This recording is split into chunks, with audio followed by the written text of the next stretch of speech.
ভোর ৫টায় ঘুমোতে যান শাহরুখ। কেমনভাবে কাটে সুপারস্টারের সারাদিন?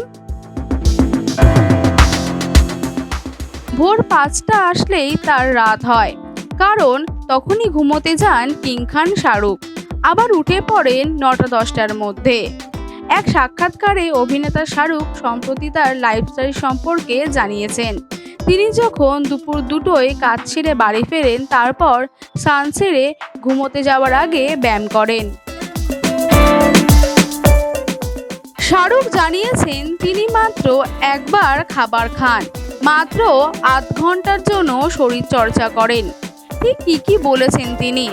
শাহরুখ বলেন, ৫৫ বছর বয়সে আমি একবার বিশ্রাম নিয়েছিলাম, আর সেটা মহামারীর সময়, কারণ আমার আর কিছু করার ছিল না। আমি সবাইকে বলেছিলাম ইতালিয়ান রান্না শিখুন, শরীরচর্চা করুন। তখন আমি ওয়ার্কআউট করেছিলাম, একটা বডি বানিয়েছিলাম।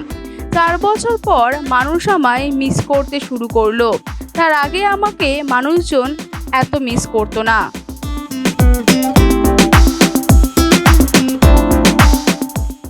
এরপরই শাহরুখ বলেন, আমি সাধারণত ভোর ৫টায় ঘুমোতে যাই। আমি প্রায় ৯টা-১০টা পর্যন্ত ঘুমাই। এরপর আমি শুটিংয়ে যাই। এরপর দুপুর ২টোয় বাড়ি ফিরি। তারপর স্নান করে ঘুমোতে যাওয়ার আগে ব্যায়াম করি। শাহরুখের কথায় তিনি মাত্র একবেলাই খান, মাত্র আধা ঘন্টায় ওয়ার্কআউট করেন।